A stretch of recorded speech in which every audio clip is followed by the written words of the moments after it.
Voilà, je pense que nous pouvons commencer. Madame la maire de Nantes et présidente de Nantes Métropole, Madame la vice-présidente du conseil départemental de Loire-Atlantique, Monsieur le directeur général de la création artistique du ministère de la Culture, Mesdames et Messieurs les élus, Mesdames, Messieurs, chers participants, chers amis. Pensez-moi, je rêve. Déjà 10 éditions. Les BIS vous proposent en effet leur 10e édition et fêteront l'année prochaine leurs 20 ans, leur 20e anniversaire. Pensez-moi, je rêve. Cela fait 3 ans que les BIS n'ont pas eu lieu. 3 ans d'absence, 3 ans d'attente pour toute la filière. C'est donc pour mon équipe et pour moi une vraie satisfaction de pouvoir tenir cette édition 2023 après l'annulation de 2022 pour raisons sanitaires. C'est pour moi une vraie et sincère émotion que de vous voir, que de nous voir, tous réunis cette semaine à Nantes. Pensez-moi, je rêve. Est-ce la fin du spectacle vivant en 2023, comme l'indique le titre d'un des débats qui se tiendra aujourd'hui? Nous serons tous d'accord pour répondre par la négative, mais ce titre, choisi par ses organisateurs pour être évidemment provocateur, eh bien ce titre démontre ô combien les préoccupations cette année sont fortes et ô combien cette édition est inédite. Cette 10e édition est historique, est inédite à plus d'un titre. Inédite en raison du contexte social et économique, inédite au regard des défis qui se posent avec force à la filière culturelle après des crises qui continuent de l'affecter dramatiquement. Des crises, des hauts et des bas, j'aurais tendance à dire que nous en avons connu quasiment à toutes les éditions. Je dirais malheureusement, mais c'est ainsi. Nous avons vécu la crise des intermittents du spectacle en 2004 et 2006, puis différents soubresauts politiques et les remises en cause des budgets et les attaques au modèle culturel français et au service public de la culture. Nous avons tous pleuré suite aux terribles attentats de 2015, notamment celui au Bataclan, qui ont grandement impacté la filière culturelle et le spectacle vivant. Et puis la crise, comme chacun sait, la crise liée au Covid-19 a mis le secteur en état de sidération et d'arrêt total pendant de longs mois. Et maintenant, quand je dis « pensez-moi, je rêve », nous sommes, osons le dire, face à une crise d'une ampleur sans précédent. Une crise multifactorielle, avec des nuages nombreux qui s'amoncellent sur le spectacle vivant. Renchérissement comme jamais des coûts artistiques, sanitaires, sécuritaires, techniques, énergétiques.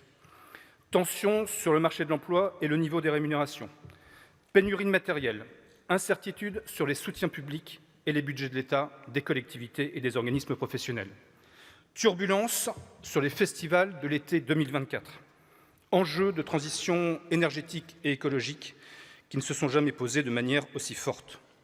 Sans oublier des artistes qui ont été souvent déboussolés par, selon moi, et sans oublier des liens à renouer durablement avec les publics, car la situation, on le sait, reste très disparate en fonction des lieux et des spectacles. Tantôt les billetteries sont très bonnes, tantôt elles sont encore à la peine. Tous ces facteurs affectent fatalement et durablement l'ensemble de la filière du spectacle vivant et notamment les marges artistiques. J'aurais aimé ce matin avoir des propos plus joyeux, mais les sujets de préoccupation sont hélas extrêmement nombreux en cette période, y compris pour nous, organisateurs des BIS. Et il ne faudrait pas les occulter. Malgré les circonstances, les BIS se veulent résolument positives. Positives pour 3 raisons. Positives parce que, au-delà des clichés, le secteur culturel sait jouer la solidarité et sait montrer, et le montrera encore durant ces 2 jours, qu'il est capable de se mobiliser et de réfléchir collectivement à son avenir.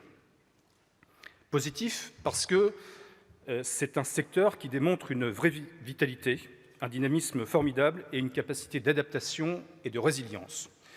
Et quand je parle de résilience, eh bien cette résilience, elle viendra aussi de l'État et des collectivités.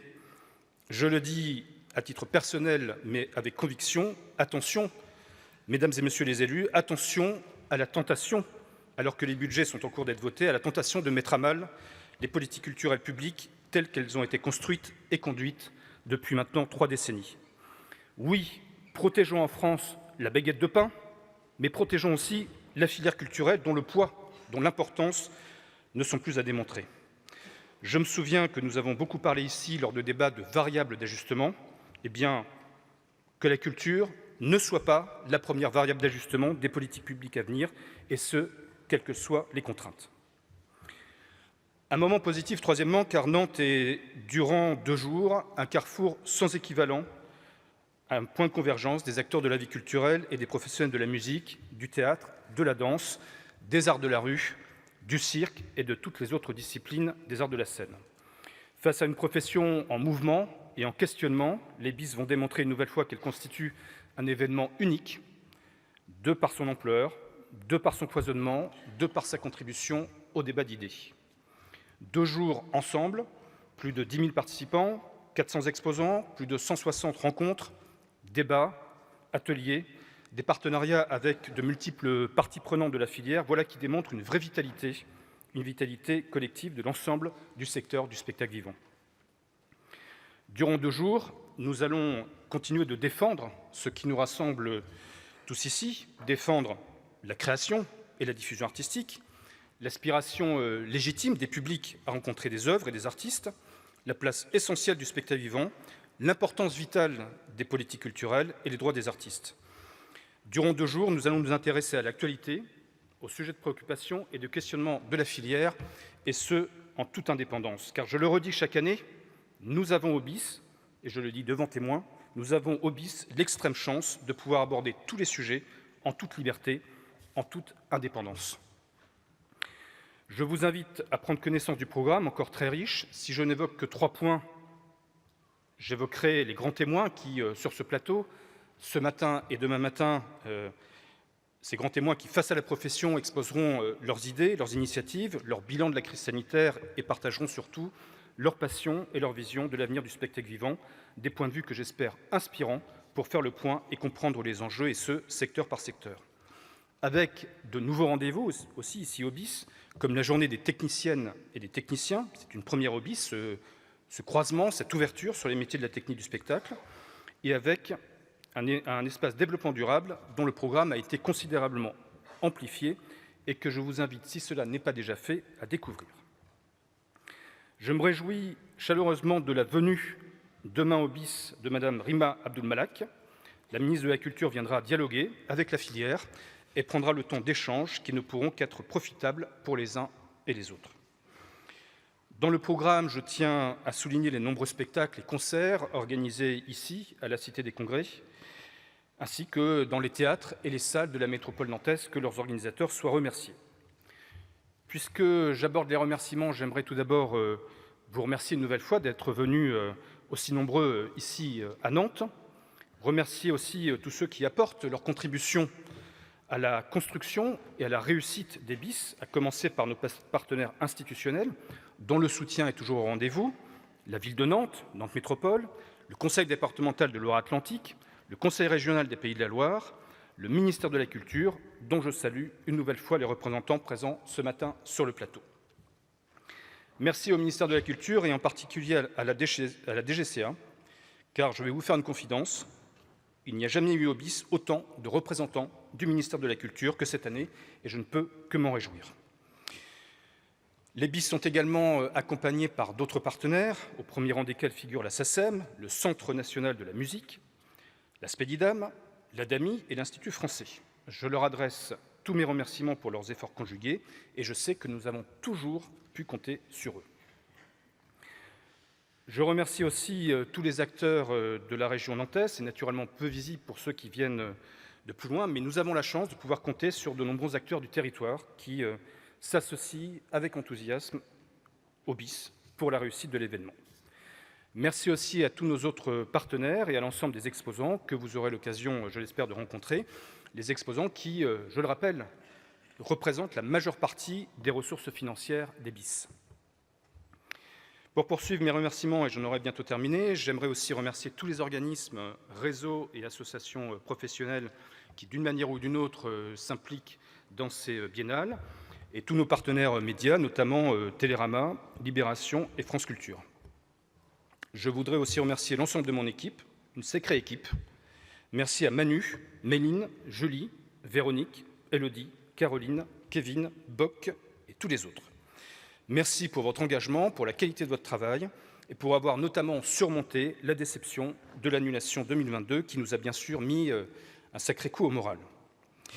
Merci aussi à toutes les équipes de la Cité des Congrès qui nous permet de porter à chaque édition notre rendez-vous avec des ambitions renouvelées. Merci aussi aux équipes des magazines que j'ai la chance d'éditer, le magazine La Scène, La Lettre du spectacle, le Jurisculture, la Lettre de l'entreprise culturelle, le Piccolo, Culture Link et SN+, des publications qui, tout au long de l'année, s'adressent à vous, acteurs de la vie culturelle, et qui ont été, je le rappelle, à l'origine de la création des BIS, et sans lesquels les BIS ne pourraient exister. Merci à tous les artistes qui se produisent pendant les BIS. Merci à nos interprètes en langue des signes française et à Audience pour son aide sur ce point.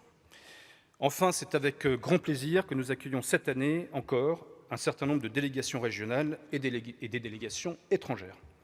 Voilà, les remerciements sont toujours un peu longs, veuillez m'en excuser, mais ils ne sont que le reflet de la mobilisation de toute la filière, de toute une filière, et de la fonction et, si j'ose dire, de la responsabilité des BIS, et nous en sommes particulièrement fiers et heureux. Pour conclure, j'aimerais vous préciser que nous reprendrons notre rythme habituel dès l'an prochain, avec une édition 2024, 2026, etc. Et je peux vous annoncer aujourd'hui que les prochaines BIS auront lieu les 17 et 18 janvier 2024.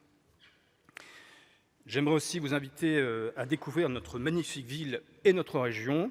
Vous souhaitez sincèrement des échanges intenses, constructifs et passionnants.